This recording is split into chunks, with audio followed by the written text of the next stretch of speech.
Once, in a quiet village tucked between rolling hills and golden wheat fields, there lived a young man named Elijah. He was known for his haste. Everything about him was quick. His steps, his words, his dreams. People said Elijah wanted to harvest before planting, arrive before setting out, win before learning how to lose. At the edge of the forest lived an old man named Nathan. He watched the boy with calm, sorrowful eyes. Nathan was a man of few words, but his heart was wide and his silence deep.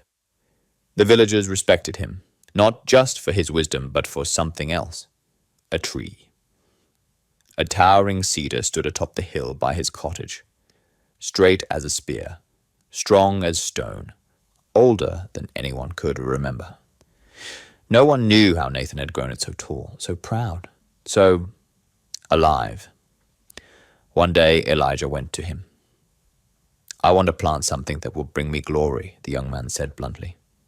"A cedar, like yours. Teach me." Nathan studied him for a long moment. Then, in a voice soft as wind through pine needles, he answered, "You can plant, but first you must learn to wait." Elijah frowned. "I don't have time to wait. Just tell me what to do." Nathan nodded, not surprised. "Then listen carefully. Go to the woods. Choose the sapling with the most promise. Plant it on the hill beside mine. Tend to it every day. That's all." Elijah didn't wait for anything more. He was already walking away. On the first day, he found a tall, sturdy sapling. He planted it with force and fervor, watered it until the soil gleamed, and built a neat little fence around it. Every morning and every evening, he came back.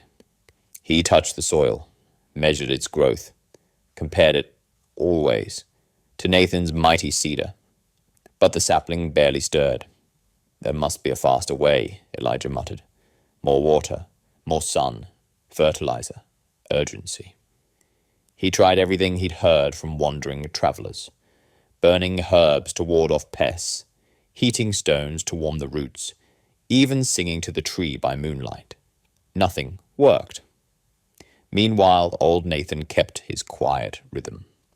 He visited his cedar once a week, sometimes less. He didn't water or measure. He simply sat beneath its shade, looked at the horizon, and went home. Elijah grew suspicious. He's hiding something, a secret, some kind of trick. One night, crouched behind the bushes, he watched the old man like a hunter. Nathan approached the cedar, laid a hand on the bark, closed his eyes, and stood there in silence. Elijah clenched his fists. That's it. That's all. The next morning, patience worn to threads, Elijah dug around his sapling. He wanted to see what was wrong with the roots. He broke one. The plant weakened. The next day, he tried again. More force, more changes. Within a week, the sapling was dry, dead. Elijah collapsed to his knees. "Why? I did everything I could. More than he ever did." Behind him, Nathan appeared, as if he had been waiting all along. "You treated the tree like a trophy to be pulled from the ground," the old man said, voice low. "Not like a life that needed to be walked beside." Elijah said nothing. He just stared at the empty patch of dirt. Nathan's eyes softened. "The strength of a tree is in the roots no one sees," he added. "And roots don't like being rushed." Still, Elijah did not give up. He was proud. But something in him, maybe the sting of failure, had begun to shift. The next morning he returned to the woods.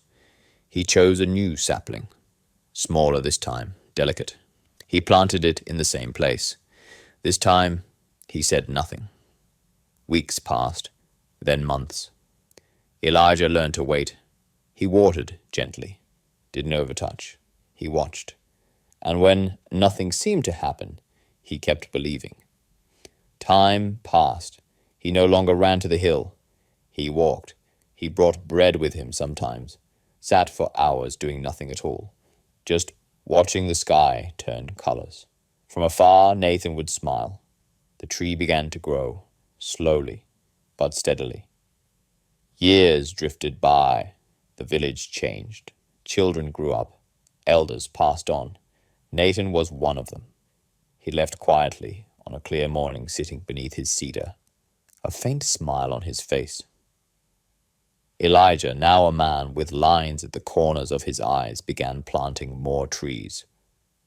Not for glory, not for praise, but simply because he loved watching them grow. Nathan's cedar was still the tallest on the hill, but beside it Elijah stood proudly, reaching year after year. One afternoon, a curious boy tugged at Elijah's sleeve. "Is it true you planted that cedar?" Elijah looked at the tree, then out at the horizon. He spoke softly. "I didn't make it grow. Time did, and time favors those who know how to wait." The boy didn't fully understand, but he smiled and sat beside the man, watching the sky change colors. And so Elijah learned that haste kills what time was meant to bloom, and that deep roots are born only from patience and silence.